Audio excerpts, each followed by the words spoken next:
காலை நேர பிரதான செய்திகளின் ஊடாக நர்மதா சிறில் முதலில் தலைப்பு செய்திகள். ஜூலை மாதத்திற்கான அஸ்வசம கொடுப்பனவுகள் வங்கிக் கணக்குகளில் வைப்பு. சம்மாந்துறையில் ஆபத்தான முறையில் மோட்டார் சைக்கிள் ஓட்டிய 6 பேர் கைது, 8 வாகனங்கள் பறிமுதல். கோர்மோஸ் நீரிணையில் பதட்டம், ஈரான் மீது அமெரிக்கா மீண்டும் தீவிர வான் தாக்குதல். இனி விரிவான செய்திகள்.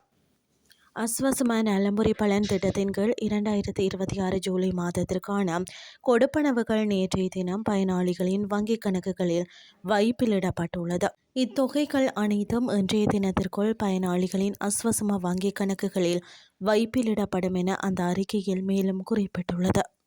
வீதியில் தலைக்கவசம் ஹெல்மெட் அணியாமல் மிக ஆபத்தான முறையில் மோட்டார் சைக்கிள்களை ஓட்டி சென்ற சம்பவம் தொடர்பாக 6 சந்தேக நபர்களை சம்மாந்துறை போலீசார் கைது செய்துள்ளனர்.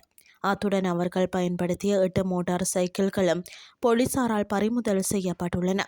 சமூக ஊடகங்களில் வைரலாகிய வீடியோ ஒன்றின் அடிப்படையில் சம்மாந்துறை போலீஸ் நிலைய பொறுப்பதிகாரியின் வழிகாட்டுதலின் கீழ் விசாரணைகள் ஆரம்பிக்கப்பட்டன. இந்த ஆபத்தான ஓட்டம் சம்மாந்துறை போலீஸ் பிரிவுக்கு பிரதான வீதியில் கடந்த ஜூலை 11, 2026 அன்று இடம்பெற்றுள்ளமை விசாரணையில் கண்டறியப்பட்டது.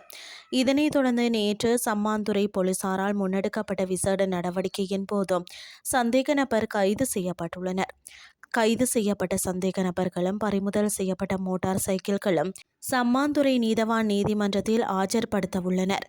இந்த சம்பவம் குறித்து சம்மாந்துறை போலீசார் மேலதிக விசாரணைகளை மேற்கொண்டு வருகின்றனர். இனி வெளிநாட்டு செய்திகள். கோர்முஸ் நீரிணையில் வணிக கப்பல்கள் மீதான தாக்குதல்களை கட்டுப்படுத்தும் நோக்கில் ஈரான் மீது அமெரிக்கா இன்று காலை புதிய வான் தாக்குதல்களை ஆரம்பித்துள்ளதாக அமெரிக்கா மத்திய கட்டளை பிரிவு அதிகாரப்பூர்வமாக அறிவித்துள்ளது. அமெரிக்கா விதித்துள்ள புதிய கடற்படை முற்றுகையை தொடர்ந்து ஏற்பட்டுள்ள இந்த மோதலில் ஈரானின் ஏவுகணை மற்றும் ட்ரோன் தளங்கள் உள்ளிட்ட முக்கிய இராணுவ இலக்குகள் குறிவைக்கப்பட்டுள்ளன. இந்த தாக்குதல்களில் ஈரானிய இராணுவ வீரர்கள் உயிரிழந்துள்ளதோடு பலர் காயமடைந்துள்ளதாக தெரிவிக்கப்படுகிறது. இந்த தாக்குதலுக்கு பதிலடியாக பிராந்தியத்தில் உள்ள அமெரிக்க இராணுவ முகாம்களை கொண்டுள்ள வளைகுடா நாடுகள் மீதும் ஈரான் தாக்குதலை மேற்கொண்டுள்ளமையால் மத்திய கிழக்கில் மீண்டும் ஒரு முழு அளவிலான போர் அபாயம் ஏற்பட்டுள்ளதுடன் சர்வதேச கடல் வர்த்தகமும் பெரிதும் பாதிக்கப்பட்டுள்ளது.